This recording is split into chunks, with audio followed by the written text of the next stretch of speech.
मंत्रालय के सचिव दुर्गा शंकर मिश्र ने रिजल्ट घोषित करते समय इंदौर नगर निगम की जमकर तारीफ की। उन्होंने कहा कि इंदौर नगर निगम ने ऐसा काम किया है कि जिस गंदे नाले के पास कोई जाना पसंद नहीं करता था, आज उस नाले में क्रिकेट खेला जा सकता है, दंगल हो रहा है, लोग मैरिज एनिवर्सरी मना रहे हैं।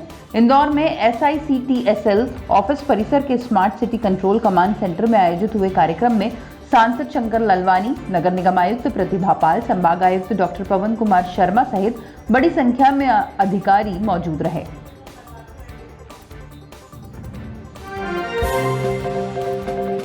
जाने माने पत्रकार दीपक चौरसिया को चलते शो में जान से मारने की धमकी मिली है, वो भी लाइव शो के दौरान। दीपक चौरसिया को यह धमकी पाकिस्तानी PM इमरान खान की पार्टी PTI के प्रवक्ता चौधरी इफ्तिखार गुज्जर ने दी है।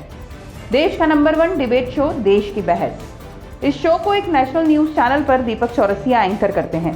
इस शो में ही गुज्जर ने यह धमकी दी है कि अगर हमारे नबी के बारे में बकवास की तो मैं तुम्हारी गर्दन काटने के लिए इंडिया भी पहुंच जाऊंगा। लेखक तारिक फतेह ने कहा कि इसके अलावा ये लोग कर भी क्या सकते हैं। इस्लामिक स्कॉलर कासमी ने कहा कि देश के इतने बड़े पत्रकार को किस तरह धमकी कैसे दी जा सकती है। तारिक फतेह साहब, मुझे धमकी मिल चुकी है कि मेरा गला काट दिया जाएगा, मेरा गला काट दिया जाएगा। गुर्जर साहब ने धमकी दी है, PTI वालों ने। क्या मुझे डरना चाहिए? आप डरना क्या चाहिए? इन्होंने जिंदगी में कुछ किया ही नहीं। और पत्रकार को धमकाने की कोशिश करते हो, तुम्हारी औकात नहीं, तुम्हारे देश के पास इस्तेंजा करने का पानी तक नहीं है। अमेरिका की भीख पर पलते हो, सऊदिया के तेल पर पलते हो, कहां से ज़कात सदकात मांगकर तुम्हारा इमरान खान तुम्हारा देश चला रहा है। और देखो तो सही तुम्हारे मुल्क की हालत कहां पहुंच गई, और तुम हमारे इंडियन पत्रकारों को।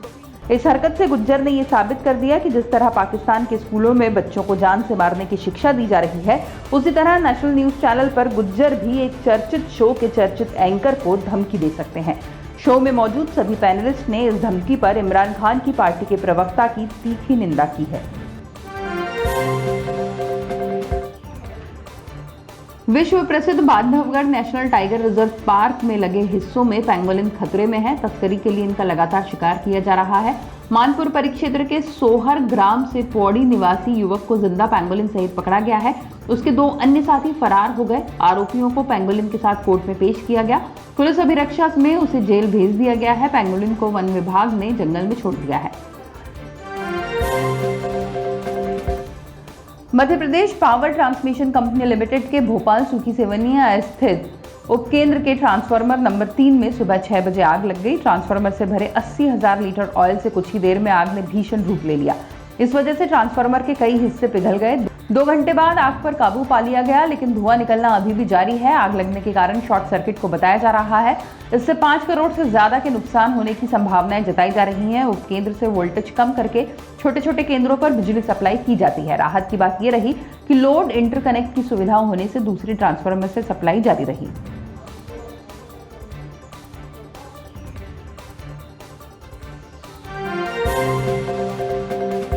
आवास और शहरी कार्य मंत्रालय ने रहने लायक अब सबसे टॉप शहर के साथ ही नगर निगम के काम की रैंकिंग भी जारी की।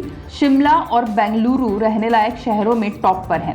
वहीं 10 लाख से ज्यादा आबादी वाले शहरों में बेंगलुरु और 10 लाख से कम आबादी वाले शहर में शिमला नंबर 1 पर है। इंदौर 10 लाख से ज्यादा आबादी वाले नगर निगम में काम के आधार पर नंबर 1 पर है। भोपाल को तीसरा स्थान हासिल हुआ है। रहने लायक शहरों में इंदौर एक पायदान पीछे फिसल कर 9वें नंबर पर आ गया है, जबकि 2018 में शुरू हुई इस रैंकिंग में इंदौर 8वें पायदान पर था। स्वच्छता सर्वेक्षण 2021 में भोपाल को नंबर 1 बनाने के लिए कवायद तेज हो गई है। इसी के तहत नरेला विधानसभा में चिकित्सा शिक्षा मंत्री विश्वास सारंग ने विशेष सफाई अभियान की शुरुआत की। इस दौरान मंत्री ने खुद झाड़ू से सड़क किनारे का कचरा हटाया। सारंग ने कहा कि भोपाल मध्य प्रदेश और भारत को स्वच्छ और स्वस्थ बनाने का हमारा लक्ष्य, इसलिए नरेला विधानसभा के सभी क्षेत्रों में हमारे कार्यकर्ताओं ने नगर निगम अमले के साथ मिलकर विशेष सफाई अभियान शुरू किया है। मैं स्वयं भी निकलता हूं। इसका उद्देश्य भोपाल को स्वच्छता में नंबर 1 बनाना और जनता को स्वच्छता के लिए जागरूक करना है। सारंग बोले कि स्वच्छ भारत का PM मोदी का सपना हमें पूरा करना है और इसके लिए हर संभव प्रयास करेंगे।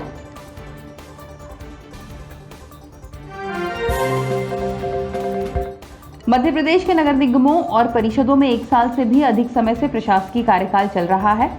सबसे पहले कमलनाथ सरकार ने चुनावों की तारीख बढ़ाई, इसके बाद शिवराज सरकार भी इसे टालती रही। इसके बाद इसे 3 महीने के लिए और आगे बढ़ाने का फैसला किया गया था। इसके खिलाफ याचिका दायर की गई तो हाईकोर्ट ने जल्द चुनाव कराने के आदेश दिए। चुनाव आयोग के सूत्रों के अनुसार मतदान पूर्व सारी तैयारियां कर ली गई हैं। इसमें आरक्षण से लेकर अन्य सभी तरह की व्यवस्थाएं कर ली गई हैं। आयुक्त बीपी सिंह चुनाव की तैयारियों को लेकर 6 मार्च को शाम 4 से 5:30 बजे तक वीडियो कॉन्फ्रेंसिंग के माध्यम से कलेक्टरों से चर्चा करेंगे। इसके बाद आचार संहिता लगने के साथ ही चुनावों की तारीखों की घोषणा होने की संभावना है।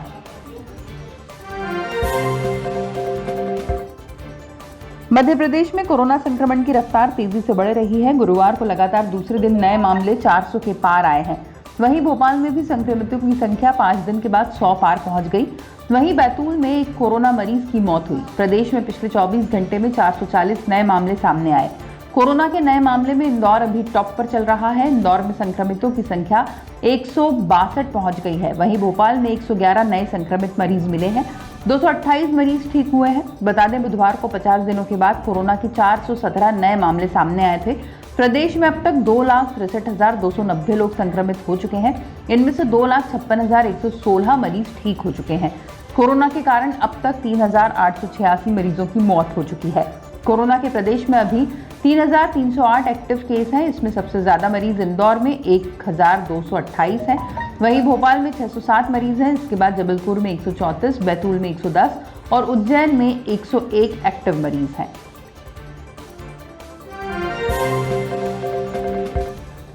पश्चिम मध्य रेलवे ने स्टेशनों में प्रवेश के लिए प्लेटफॉर्म टिकट की सुविधा फिर से शुरू कर दी है। गुरुवार से भोपाल मंडल के स्टेशनों पर प्लेटफॉर्म टिकट मिलना शुरू हो जाएंगे। कोविड-19 संक्रमण से बचाव को ध्यान में रखते हुए प्लेटफॉर्म पर ज्यादा भीड़ इकट्ठी ना हो, इसके लिए प्लेटफॉर्म टिकट की कीमत में 5 गुना इजाफा किया गया है। रेलवे बोर्ड के निर्देशानुसार भोपाल एवं हबीबगंज स्टेशन पर प्लेटफॉर्म टिकट की कीमत 50 रुपए प्रति व्यक्ति रहेगी। हालांकि भोपाल मंडल के हरदा, इटारसी, होशंगाबाद, संत हिरदाराम नगर, विदिशा, गंजबासुदा, बीना, अशोकनगर, गुना एवं शिवपुरी स्टेशन पर प्लेटफॉर्म टिकट की कीमत 20 रुपए प्रति व्यक्ति तय की गई है। इसके अतिरिक्त मंडल के बाकी सभी स्टेशनों पर 10 रुपए में प्लेटफॉर्म टिकट मिलेगा।